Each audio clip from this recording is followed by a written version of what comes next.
Hi guys, এইটো পিছে যোৱাকালিৰ video' হয় আৰু মই যোৱাকালি বনাইছিলোঁ ঢেকীয়া শাকৰ লগত কণী ভাজি। কোনে কোনে ভাল পায় জনাব, মইতো বহুত বেছি ভাল পাওঁ।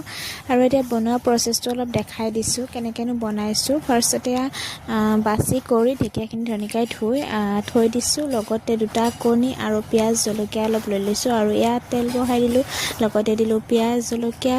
তাৰপিছত পিঁয়াজ জলকীয়াখিনি অলপ যেতিয়া নৰম হৈ গ'ল ভাজি তাৰপিছত দিলোঁ ধুনীয়াকৈ ঢেকীয়াখিনি। মই দিয়াৰ পিছতে অলপ সময় ধুনীয়াকৈ ভাজিব লাগিব। অলপ সময় ভাজিলেহে বস্তুটো ভাল লাগিব ন।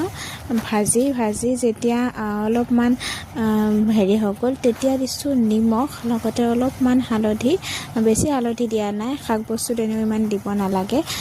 তাৰপিছত অলপ আৰু মই লৰাই ধুনীয়াকৈ এতিয়া ভাজি আছোঁ। অলপ সময় ভাজি মই এতিয়া যেতিয়া পানী ওলাই আছে মই বোলো পানীটো শুকাব লাগিব, গতিকে অলপমান আৰু ঢাকি দি নৰম হ'ব দিছোঁ।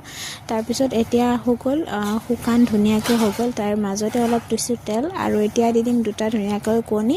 আপোনালোকে শাকটো যিমান হয় সিমান পৰিমাণে কণীটো দিব। মোৰ আচলতে ইমানখিনি শাক নহয়, গতিকে শাকটো অনুযায়ী মই দুটা কণীয়ে দিছোঁ। দুটা কণী দি ধুনীয়াকৈ এতিয়া তেলখিনিতে কণী দুটা দি এতিয়া মই ধুনীয়াকৈ লৰাম আৰু বহুত টাইম ভাজিম। কম জুইত দি পেলাই বহুত টাইম ভাজিম, যাতে ধুনীয়া হয় খাবলৈ। বহুত টাইম কমত দি ভাজিলে ভাল লাগিব খাই শাকটো। আৰু এতিয়া ধুনীয়াকৈ কণীটোৱে মই ভাজি আছোঁ কম জুইত দি আপোনালোকে বহুত সময় ভাজিব ল' ফ্লেমত দি। আৰু এয়া ধুনীয়াকৈ মই এতিয়া ভাজি আছোঁ আৰু আপোনালোকে চাই থাকক। আৰু এয়া ভাজি মোৰ ফাইনেলি হৈ গ'ল।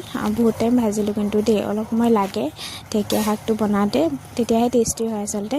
আৰু এয়া ৰেডি হৈ গ'ল ধুনীয়াকৈ ঢেকীয়াৰ লগত কণী ভাজি। কেনেকুৱা পালে জনাব ৰেচিপিটো, বহুত দিনৰ মূৰত দিলোঁ। আৰু মোৰ যদি একাউণ্টটো আপোনালোকে চাইছে দেন ফ'ল' কৰি যাবলৈ নাপাহৰিব। আৰু আজি বনাইছিলোঁ কচু শাক বিলাহীৰ লগত, আৰু সেয়া অলপ বোলো ভিডিঅ' কৰি থোৱা আপোনালোকক মই দেখাই দিম। আৰু এয়া পানীটো ধুনীয়াকৈ চেকি লৈছোঁ, যিহেতু বইল কৰি লৈছিলোঁ, নহ'লে কচুটো খজুৱাই ন, সেইকাৰণে। তাৰপিছত এয়া বিলাহী চিলাহী সকলোখিনি আদা নহৰু জলকীয়া পিঁয়াজ দি ভাজি লোৱাৰ পিছতে কচু শাকখিনি বোলো দি দিম।